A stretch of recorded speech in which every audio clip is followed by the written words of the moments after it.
pretty exciting pictures. The fighting men of America coming home from France.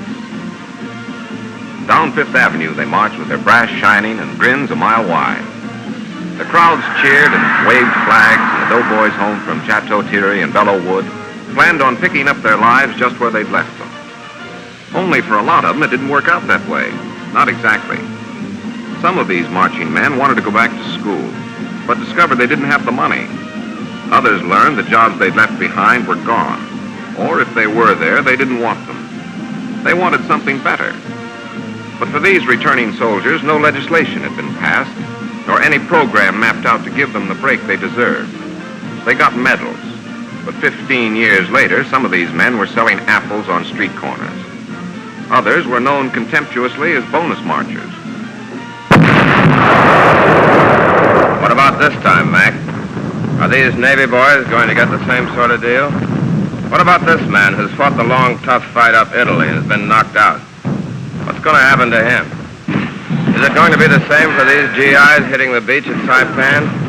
Or the Siegfried Line, or the Gothic Line, or any line that's needed hitting?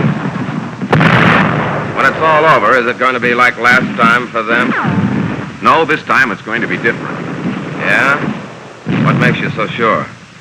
Because in Washington, there were a group of congressmen with long memories who were in the last war. They knew that when a man gets out of the Army or Navy or Marines, he's worried most about a job, an education, and a home.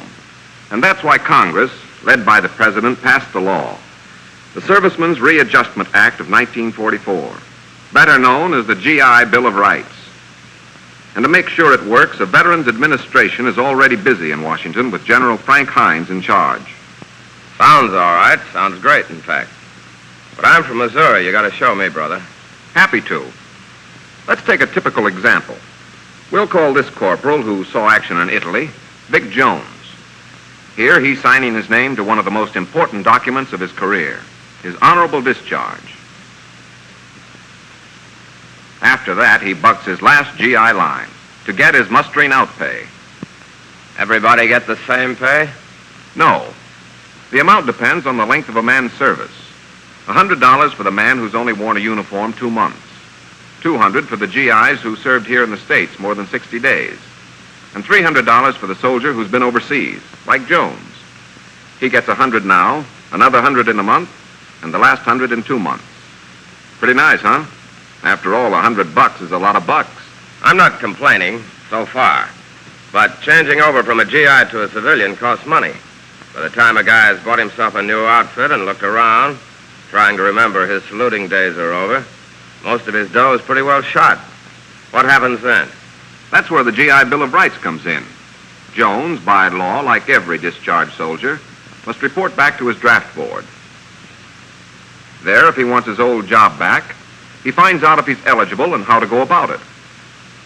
But suppose his ex-boss doesn't want to give him back his old job. If necessary, the local draft board will get the United States attorney to go to bat for the corporal at no cost. And his ex-boss will have to rehire him for at least a year. If not at his old job, then one with equivalent seniority, status, and pay. Not bad, not bad. But what about the guy who was unemployed before he entered the Army? And what about a guy like Jones here who wants a better job than when he went in? The United States Employment Service has 1,500 offices throughout the country with a special Veterans Employment Representative to assist ex-soldiers in finding the right job. But what if the right job doesn't turn up so fast and he's unemployed for a while? Then, like Tabor here, who's eligible, he receives unemployment insurance, $20 a week up to a maximum of 1 year, depending on his length of service. Or take the case of a man like Albert Falk, who goes into his own business after he's discharged. If things are a little slow in getting started, and he's earning less than $100 a month, then through the GI Bill of Rights, he receives a check each month, making up the difference. You said something about an education. What about a man like Sergeant Brown here who's just been let out? Before the Army got him, he was going to school. Now he'd like to go back. Veterans Administration offices have been set up in every state, and it's here the ex-soldier goes if he wants to continue his education under the GI Bill of Rights. All he has to do when interviewed is prove that he was not over 25 when he entered the service, or show that his education was interrupted. You mean he can get any kind of education he wants? Now you're getting the idea. Any kind of education and in any part of the country. High school, trade school, college, university. The ex-sergeant, after consulting the Veterans Administration, decides he wants to go to New York University. And here he calls on the registrar, who also serves as a veterans advisor. Brown tells the registrar what he'd like to do, and the courses he'd like to study. Then... Don't tell me I know. The GI Bill of Rights looks after the money end, too. That's right. Tuition is taken care of, funds are provided for laboratory fees, books, supplies, and equipment are included. Through the GI Bill of Rights, the government pays Sergeant Brown's school up to $500 a year, while Brown gets $50 a month for subsistence. If he were married, he gets $75. For how long? Depending on the length of service. A veteran can go to school from 1 to 4 years. And if the ex-soldier has already completed college and wants to take a postgraduate course, such as law, there's nothing to stop him. Oh, yes, one more point. Every soldier or sailor should remember that refresher and retraining courses are open to everyone, regardless of age.